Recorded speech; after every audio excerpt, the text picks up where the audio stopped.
আমি আগে আপনাদেরকে জিজ্ঞাসা করছিলাম যে আপনারা কি এই পৃথিবীর মধ্যে চিরদিন থাকবেন না কবরের মধ্যে যাইতে হইবে? কবরের মধ্যে যেতে হবে, কিন্তু একমাত্র অবশিষ্ট থাকবেন আল্লাহ। কথা বলেন ঠিক কিনা? আল্লাহ রাব্বুল আলামিন পবিত্র কোরআনের সূরাতুর রহমানের মধ্যে আল্লাহ বলেন, কুল্লু মান আলাইহা ফান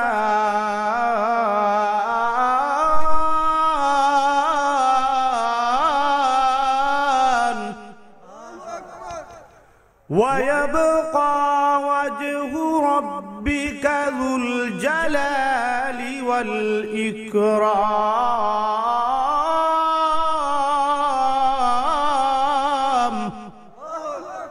আল্লাহ বলেন কুল্লু মান আলাইহা ফান, এই পৃথিবীর মধ্যে যা কিছু আছে সব কিছুই ধ্বংস হয়ে যাবে, কিন্তু একমাত্র অবশিষ্ট থাকবেন কে?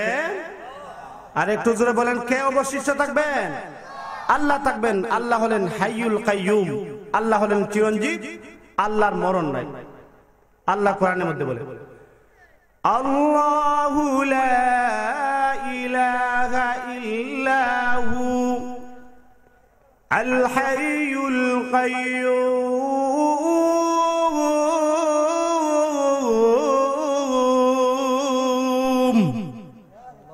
আল্লাহ বলেন তিনি আল্লাহ, আল্লাহু লা ইলাহা ইল্লাহু, তিনি আল্লাহ, আল্লাহ ছাড়া আর কোনো মাবুদ নাই।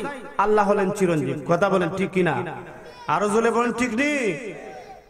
বাইরে আমার এই জন্য দেখেন, আমি আপনাদের সামনে কবর জগৎ সম্পর্কে আলোচনা করব, এটা আমাকে কর্তৃপক্ষ একটা বিষয় নির্ধারণ করে দিচ্ছে।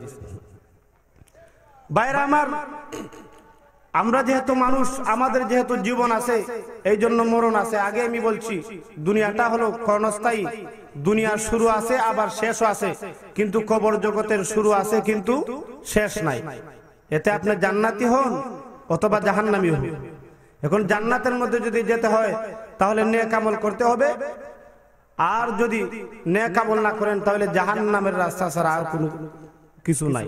কথা বলেন ঠিক কিনা? আরো জোরে খান। বাইরে আমার লক্ষ্য করে দেখেন, মানুষ যখন মারা যাবে,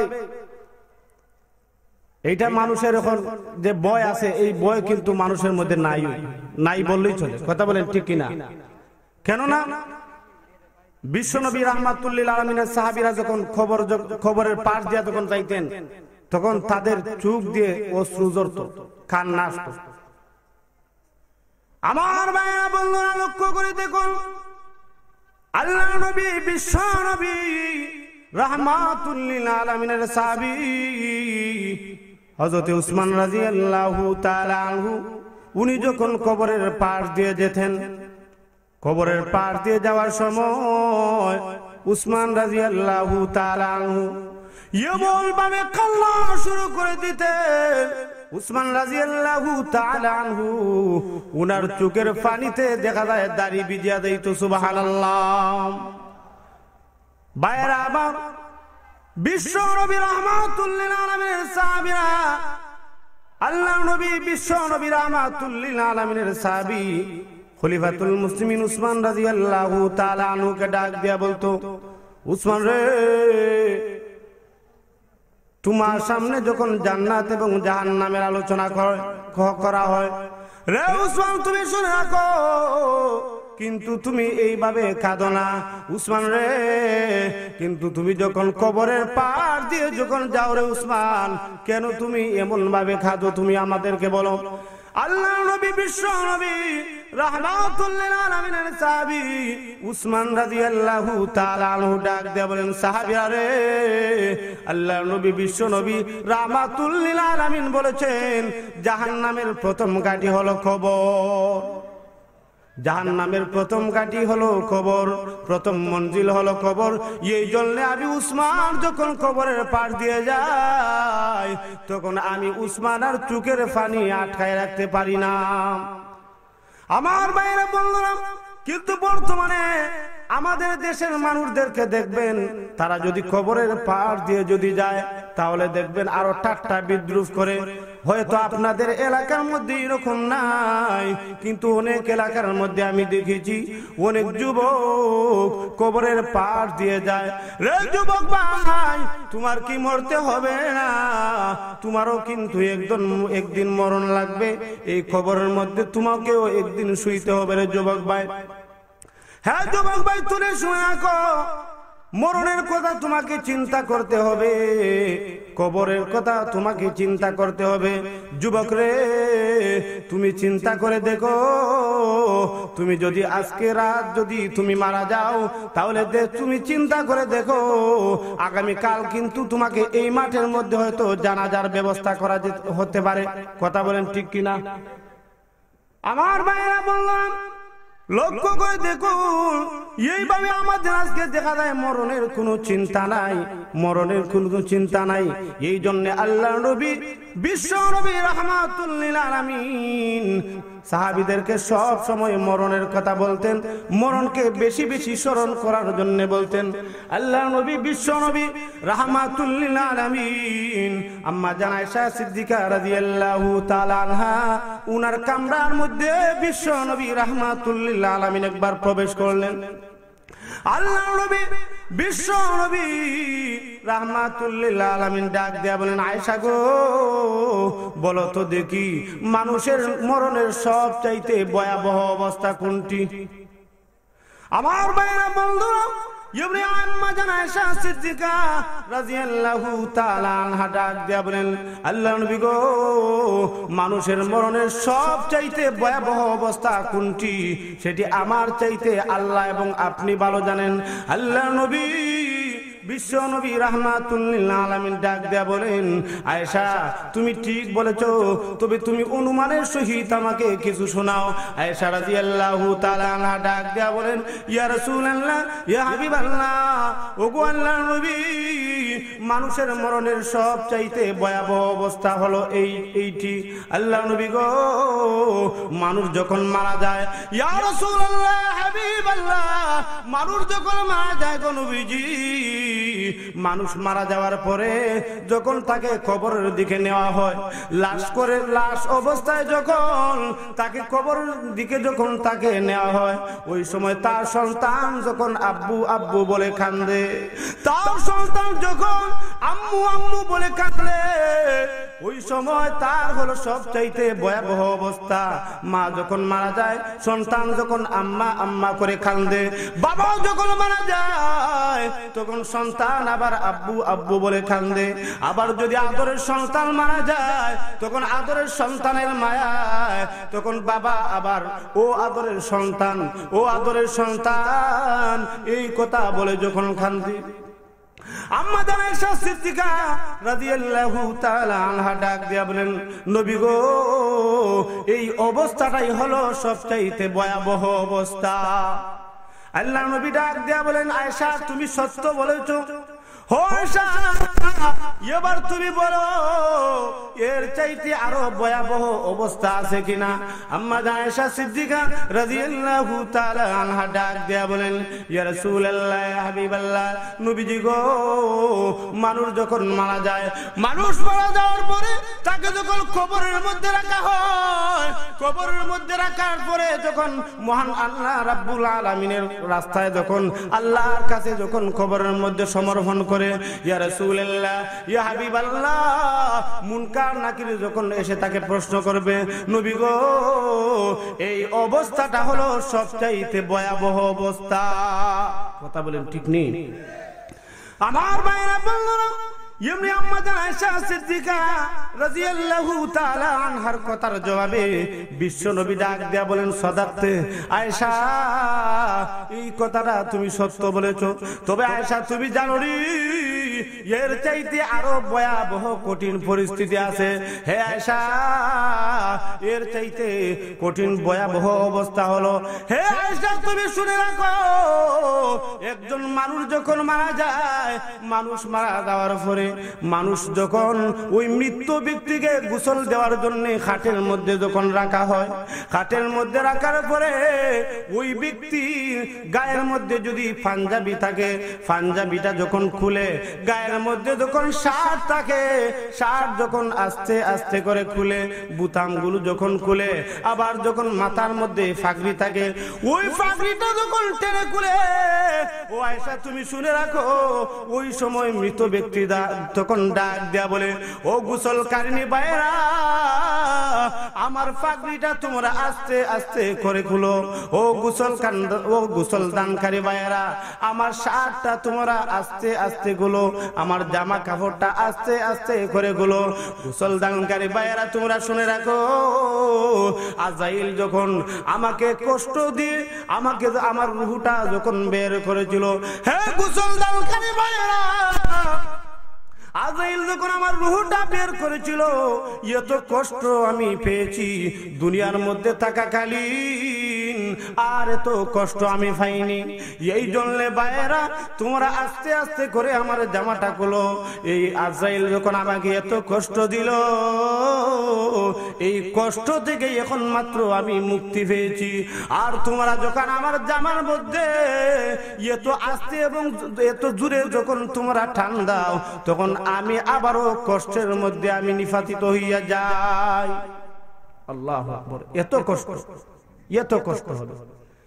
ভাইরা আমার, নবীজি ডাক দিয়ে বলে, আয়েশা শুধু তাই না, আবার যখন ওই ব্যক্তিকে গোসল করার জন্য বড়ই পাতার পানি দ্বারা যখন গরম জল যখন করা হয়, গরম পানি যখন করা হয়, ও আয়েশা তুমি শুনে রাখো, ওই ব্যক্তির উপর যখন আবারও যখন তার শরীরের মধ্যে পানি ঢেলে দেওয়া হয়, এমনি ডাক দিয়ে বলে, ও ভাইরা তোমরা আমার শরীরের মধ্যে এত গরম পানি তোমরা ঢেলে দিও না, এত ঠান্ডা পানি আমার শরীরের মধ্যে তোমরা ঢেলে দিও না, কারণ আজাইল যখন আমার রুহটা বের করেছিল, ও ভাইরা তোমরা শুনে রাখো, তখন আমার শরীরটা কত বিক্ষত হয়ে গেছে। হ্যাঁ ভাইরা তোমরা শুনে রাখো, তোমরা যখন আমার শরীরের মধ্যে পানি ঢালো, তখন আমি আর একটা সেকেন্ড আর সহ্য করতে পারি না। আল্লাহু আকবার, এত কষ্ট। ভাইরা আমার লক্ষ্য করে দেখুন, আম্মা জান আয়েশা সিদ্দিকা রাদিয়াল্লাহু তাআলা আনহাকে নবীজি মানুষের ভয়াবহ অবস্থা আল্লাহর নবী বর্ণনা করতেছেন। আল্লাহর নবী ডাক দিয়ে বলে, আয়েশা এর চাইতে আরো কঠিন ভয়াবহ পরিস্থিতি আছে। আয়েশা গো, এর চাইতে ভয়াবহ অবস্থা হলো, মানুষেরা যখন ওই ব্যক্তিকে যখন গোসল দিয়ে কাফন পরানো হয়, কাফন পরানোর পরে ওই ব্যক্তির মুখটা যখন বন্ধ করা হয়, এমনি তখন ওই মৃত ব্যক্তি তখন ডাক দেয়া বলে, মানুষেরা রে, শেষবারের মতো আমার আত্মীয় স্বজনকে দেখার জন্য দাও, আমার সন্তানকে আমাকে একবার দেখতে দাও, আমার স্বামী, আমার আদরের স্বামীকে একবার দেখার জন্য দেখতে দাও। যদি স্বামী হয় তাহলে বলে, ও ভাইয়েরা তোমরা শুনো, শেষবারের মতো আমার আদরের বিবিকে দেখতে দাও, শেষবারের মতো আমার সন্তানকে দেখতে দাও, শেষবারের মতো আমার মাকে দেখতে দাও, শেষবারের মতো আমাকে আমার বাবাকে আমাকে দেখতে দাও। ভাইয়েরা তোমরা শুনে রাখো, আজকের দিনের পর থেকে আমি যদি জান্নাতি হই, আমার মা বাবাও জান্নাতি যদি হয়, আমার সন্তান যদি জান্নাতি হয়, তাহলে ভাইরা তোমরা শুনে রাখো, কাল কিয়ামতের ময়দানে, কঠিন হাসরের ময়দানে তাদের সাথে দেখা হবে জান্নাতের সিঁড়িতে। ও ভাইরা, আজকে 3.5 দিনের জিন্দেগি, 60 বছর 70 বছরের জিন্দেগি নিয়ে আমরা কি বড়াই ভাই? কেননা আমরা মাটির মানুষ, কিন্তু দেখবেন এই যে মাটির মানুষ কিন্তু আবার মাটি হয়েই আমাদেরকে ফিরে দিতে, কারণ অনেক মানুষ আছে দেখেন, এদের লাশ কোথাও পাওয়া যায়, মানুষ মারা যায়, মারা যাওয়ার পরে কবরের মধ্যে দেখবেন, কবর খনন করলে কত খবর আমরা খনন করি, কিন্তু আড্ডি ছাড়া আর কোনো কিছু পাই না। কথা বলেন রে যুবক, যুবতী তোমরা শুনে রাখো, কিসের জন্য এত বড়াই, কিসের জন্য এত অহংকার আমি করি, কিসের জন্য এত অহংকার এত বড়াই, আজ যদি আমি মারা যাই তাহলে মারা যাওয়ার পরে আমার নাম মাহমুদুল হক বাহার ও মানুষেরা বলবে না, শুধু আমার বাড়ির মানুষেরা ডাক দিয়া বলবে, আমার বাড়ির মানুষেরা কিছু সময়ের জন্য কাঁদবে, কিন্তু আমার এলাকার মানুষ ওই সময় আমার নামটা উচ্চারণ করবে না। ওই সময় এলাকার মানুষ তখন আব্দুল্লাহ, আব্দুর রহমান, আব্দুর রহিম বলে ডাক দিবে না, মাহমুদুল হক বাহার বলে ডাক দিবে না। তখন মানুষেরা ডাক দেয়া বলবে, লাশটাকে ধোয়ার জন্য তোমরা ব্যবস্থা করো, কাফন লাগানোর জন্য ব্যবস্থা করো, একদল মানুষকে নতুন বাঁশের জন্য ফাটানো হবে, আরেকদল মানুষকে কবর খনন করার জন্য ফাটানো হবে, আরেকদল মানুষ গরম জল বড়ই ফাতা দিয়ে তৈরি করবে। কথা বলেন ঠিক কিনা? রে যুবক ভাই, তোমার হাতে পায়ে দড়ি রে, এখনো সময় আছে, মরণের কথা স্মরণ করো, জাহান্নামের কথা স্মরণ করো, কবরের আযাব স্মরণ কর। ও যুবক ভাই, তুমি শুনে রাখো, কবরের মধ্যে আল্লাহর নবী বলেছেন 99টা সাপ দেওয়া হবে রে ভাই। একটা সর্প যদি দুনিয়ার মধ্যে শুধু শ্বাস নিক্ষেপ করতো, শ্বাস যদি ফেলতো, আল্লাহর নবী বিশ্ব নবী রাহমাতুল্লিল আলামিন বলেন, কিয়ামত পর্যন্ত ওই পৃথিবীর মধ্যে একটা গাছ পর্যন্ত জন্ম নিত না। রে যুবক ভাই, ও যুবক ভাই, ও মুরব্বী বাবারা, তোর পাটা বাড়ায় দে, তোর পায়ের মধ্যে ধরে বলি রে ভাই, ও ভাই নামাজ পড়ো, রমজান মাসে রোজা রাখো, মদ খাইও না, গাঁজা খাইও না, চুগলখড়ি করিও না, পরনিন্দা করিও না, হিংসা নিন্দা করিস না রে ভাই, কারণ এই দুনিয়াটা হলো ক্ষণস্থায়ী, আখিরাত হলো চিরস্থায়ী। বাইরে তুই যদি আজ যদি মারা যাস, তোর মরণটা যদি বেঈমান অবস্থায় হয় রে ভাই, তাহলে তোর জন্য কিন্তু কবরের মধ্যে অনেক আযাব আছে, আযাব, তো আযাব রে ভাই। আল্লাহর নবী বিশ্ব নবী রাহমাতুল্লিল আলামিন বলেন, একজন মানুষ যখন মারা যাবে, ওই মানুষ যদি বদকার হয় রে ভাই, ওই মানুষ যদি ঈমান না নিয়ে যদি কবরের মধ্যে বেঈমান অবস্থায় যায়, আল্লাহর নবী বিশ্ব নবী রাহমাতুল্লিল আলামিন বলেন, আল্লাহর পক্ষ থেকে দুইজন ফেরেশতাকে নির্ধারণ করা হয়, মুনকার এবং নাকির।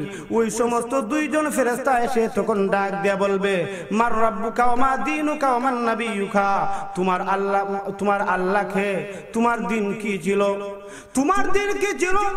মান হাযার রাজুল, বিশ্ব নবী রাহমাতুল্লিল আলামিনকে দেখাইয়া বলা হবে, ওই ব্যক্তিকে মুমিন বান্দা যদি হয় তাহলে জবাব দিতে পারবে, কিন্তু বদকার যদি হয় রে ভাই, তাহলে তখন ডাক দেয়া বলবে, আমি কিছুই জানি না, আমি কিছুই জানি না, আমার রব কে ছিল এই সম্পর্কে আমার কোনো ধারণা নাই, আমার দিন কি ছিল এই সম্পর্কে আমার কোনো ধারণা নাই। ওই যে ব্যক্তি বিশ্ব নবী রাহমাতুল্লিল আলামিন, উনাকে দেখে বলবে, ওই ব্যক্তিকে, তার সম্পর্কে আমার কোনো ধারণা নাই। আল্লাহর পক্ষ থেকে তো আযাবের ফেরেশতা নির্ধারণ করা হবে। আমার ভাইরা বন্ধুরা, আযাবের ফেরেশতা নির্ধারণ করা হবে। ওই সময় একজন আযাবের ফেরেশতা, একজন বদির ফেরেশতা আসবে। ওই ফেরেশতার উপর এত বিশাল আকারের একটা হাতুড়ি থাকবে। নবীজি হাদিস শরীফের মধ্যে ইরশাদ ফরমান, নবীজি হাদিসের মধ্যে উল্লেখ করেছেন, ওই হাতুড়ি দ্বারা এমন ভাবে আঘাত করবে, এমন ভাবে আঘাত করবে রে ভাই, তখন ওই ব্যক্তি তখন চূর্ণ বিচূর্ণ হইয়া যাইবে, ওই ব্যক্তি মাটি হইয়া যাইবে। আল্লাহ রাব্বুল আলামিন আবার তখন তার ভিতরে রুহুটা দিবেন, রুহু আবার দেখা যায় জিন্দা হইয়া যাইবে। এইভাবে ওই ব্যক্তিকে শাস্তি দেওয়া হবে। আল্লাহর পক্ষ থেকে বিশাল আকারে একটা সাপ নির্ধারণ করা হবে। ওই সাপ আসবে, সাপ এসে তখন ডাক দেয়া বলবে, কবর জগতের মধ্যে তখন ডাক দেয়া বলবে, ও আল্লাহর নাফরমান বান্দা, তুমি বলো তুমি ফজরের নামাজ পড়ছিলা কিনা? বলবে, না আমি তো ফজরের নামাজ পড়ি নাই। ওই ব্যক্তি তখন ডাক দেয়া বলবে, আমি তো ফজরের নামাজ পড়ি নাই। এখন সাপ ডাক দেয়া বলবে, আল্লাহর নাফরমান বান্দারে, মহান আল্লাহ রাব্বুল আলামিন আমাকে হুকুম করেছেন তোকে যেন আমি শাস্তি দেই। এইভাবে শাস্তি চলতে থাকবে ফজর থেকে জোহর পর্যন্ত। আবার ডাক দেয়া বলবে, আল্লাহর নাফরমান বান্দারে, তুমি কি জোহরের নামাজ পড়ছিলা কিনা? ওই ব্যক্তি তখন ডাক দেয়া বলবে, না আমি তো জোহরের নামাজও পড়ি নাই। আবার তখন শাস্তি দিবে, দংশন করতে থাকবে জোহর থেকে আসর পর্যন্ত। আবার বলবে আসরের নামাজ কি ফরজ নি, এমনি ডাক দেয়া বলবে না আমি আসরের নামাজ পড়ি নাই।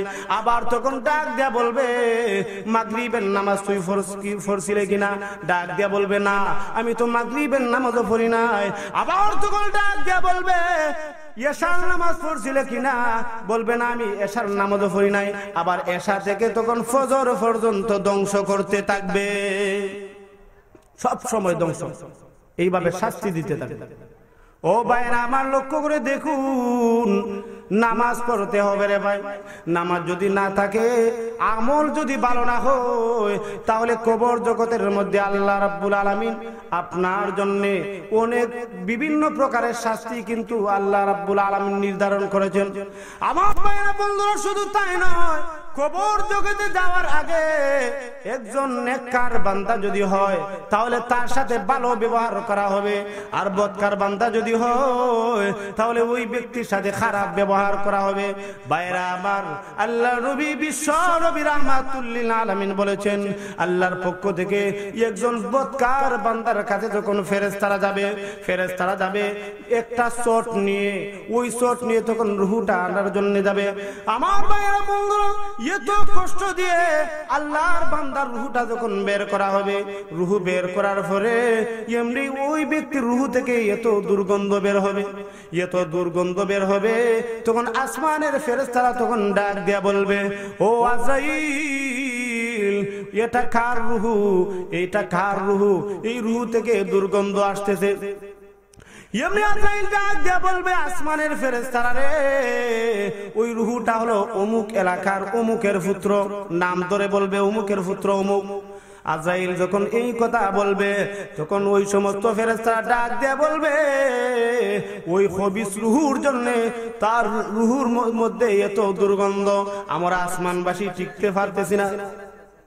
আমার ভাইরা বন্ধুরা, এমনি আল্লাহ রাব্বুল আলামিন তখন ডাক দিয়া বলবেন, ফেরেশতারা রে, ওই ব্যক্তির রূহটা নিয়ে তোমরা সিজ্জিনের মধ্যে তোমরা রাখো, ওই ব্যক্তি কখনো জান্নাত পাবে না।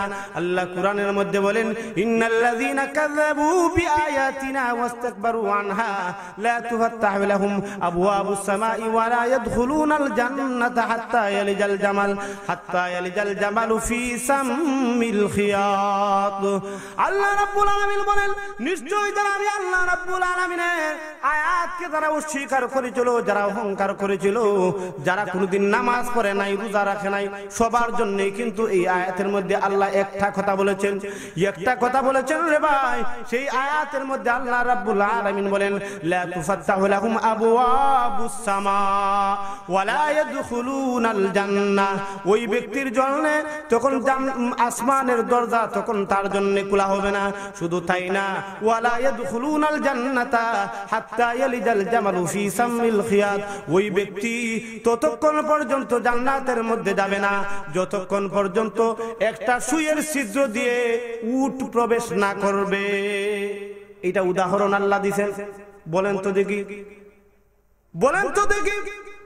উট কোনদিন ছোট্ট একটা সুই রয়েছে, ওই সুইয়ের ছিদ্র দিয়ে উট ডুববে কিনা? ডুববনি। আরো জোরে হল। এই জন্য আল্লাহ বলেন, হাত্তা ইয়ালিজাল জামালু ফি সাম্মিল খিয়াত, এদের জন্য জান্নাত নাই। আমার ভাইয়েরা বন্ধুরা, এই জন্য আসুন, আল্লাহ রাব্বুল আলামিন কুরআনের মধ্যে বলেন, কুল ইন্নাল মাউতাল্লাযী তাফিরুনা মিন ফাইন্নাহু মুলাকীকুম সুম্মা তুরাদ্দুন।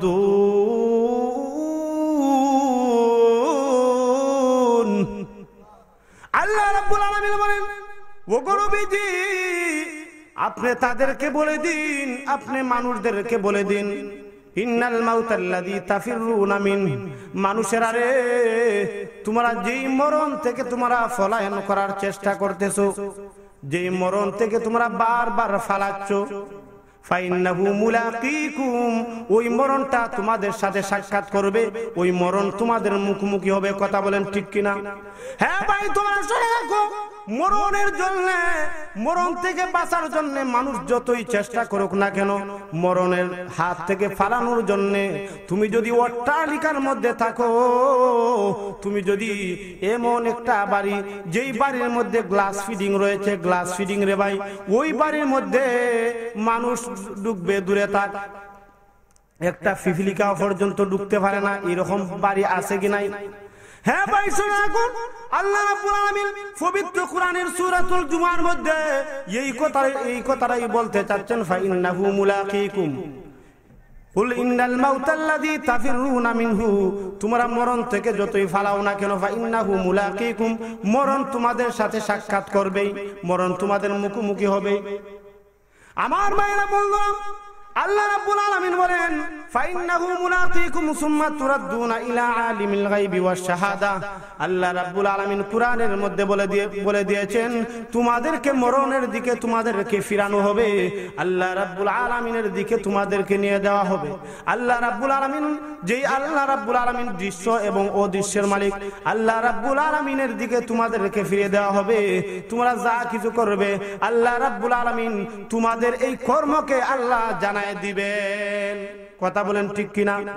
আমার ভাইয়েরা বন্ধুরা লক্ষ্য করে দেখুন, একটা মানুষ যখন মারা যাবে, ওই মানুষ যখন নেককার হবে, আল্লাহ রাব্বুল আলামিন পবিত্র কোরআনের মধ্যে ঘোষণা দিয়া বলেন, ফাআম্মা মান উতিয়া কিতাবাহু বিয়ামিনি, ওই ব্যক্তির আমলনামা তখন ডান হাতের মধ্যে দেওয়া হবে। কোন হাতের মধ্যে দেওয়া হবে? ডান হাতের মধ্যে দেওয়া হবে। আল্লাহ রাব্বুল আলামিন বলেন, ফাআম্মা মান উতিয়া কিতাবাহু বিয়ামিনি, فأما من أوتي كتابه بيمينه فيقول هاؤم اقرءوا كتابيه, ওই ব্যক্তি যখন হাসরের মাঠে যখন ওই ব্যক্তির হাতে আমলনামা যখন ডান হাতের মধ্যে দেওয়া হবে, ওই ব্যক্তি ফায়াকুল, সে তখন ডাক দিয়া বলবে, ফায়াকুলু হাউম ইকরাউ কিতাবিয়া, মানুষেরা রে, এই যে দেখো আমার আমলনামা, আমার আল্লাহ আমাকে যে আমলটা দিলেন, হাউম ইকরাউ কিতাবিয়া, আমার কিতাব, আমার আমলনামাটা তোমরা পড়ো। আমার ভাইয়েরা বললাম, পক্ষান্তরে যেই ব্যক্তির হাতে ডান হাতের মধ্যে তার আমলনামা দেওয়া হবে, ওই ব্যক্তি হবে জান্নাতি, আর যার আমলনামা বাম হাতের মধ্যে দেওয়া হবে, ওই ব্যক্তির ব্যাপারে আল্লাহ রাব্বুল আলামিন সূরাতুল হাক্কার মধ্যে বলেন, ওয়া আম্মা মান উতিয়া কিতাবাহু বিশিমালি ফায়াকুলু ইয়া লাইতানি লাম উতা কিতাবিয়া। আল্লাহ রাব্বুল আলামিন বলেন, যার আমলনামা বাম হাতের মধ্যে দেওয়া হবে, ওই ব্যক্তি তখন ডাক দেয়া বলবে, ইয়া লাইতানি লাম উতা কিতাবিয়া, আমি যদি আমার আমলনামাটা না পাইতাম, আমি যদি আমার আমলনামাটা, আল্লাহ যদি আমার আমলনামাটা না দিতেন, তাহলে ভালো হতো। লাম উতা কিতাবিয়া ওয়ালাম আদরি মা হিসাবিয়া, আমি যদি আমার হিসাব না জানতাম, ওয়ালাম আদরি মা হিসাবিয়া ইয়া লাইতাহা কানাতিল কাদিয়া, আমি যে মরেছিলাম, আমি যে পৃথিবী থেকে মৃত্যুবরণ করেছিলাম, ওই মরণটাই যদি আমার শেষ হইয়া যাইত, আর যদি আমি জীবিত হইতাম না। فيقول يا ليتني لم أوت كتابيا ولم أدري ما حسابيا يا ليتني لم أوت كتابيا ولم أدري ما حسابيا। আল্লাহ রাব্বুল আলামিন বলেন, ওই ব্যক্তি তখন ডাক দিয়া বলবে, আজ আমার যে ক্ষমতা ছিল, দুনিয়ার মধ্যে যে ক্ষমতা ছিল, কোথায় আমার ক্ষমতা? আমার ক্ষমতাও দেখা যায় শেষ হয়ে গেল। ওই ব্যক্তিরা এই কথা যখন বলবেন, আল্লাহ রাব্বুল আলামিন তখন ডাক দিয়া বলবেন, খুযুহু ফাগুল্লু, ফেরেশতারা রে, ওই ব্যক্তিকে তোমরা ফাকরাও করো।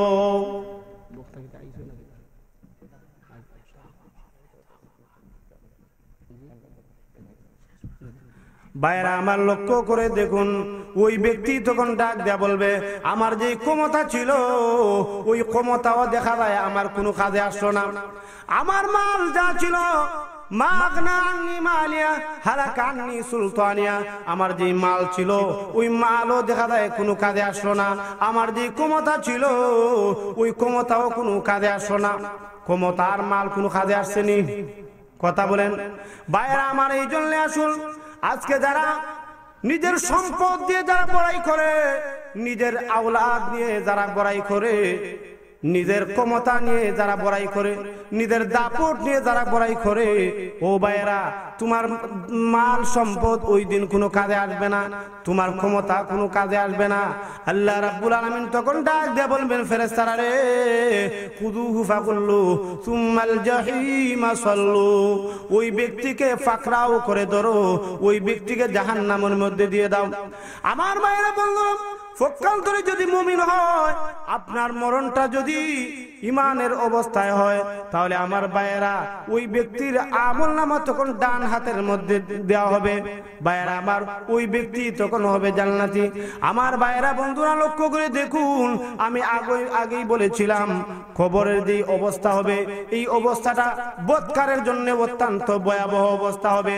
আর যেই ব্যক্তি নেককার হবে, ওই ব্যক্তির জন্য অবস্থাটা তেমন পরিস্থিতি, ভয়াবহ পরিস্থিতি হবে না।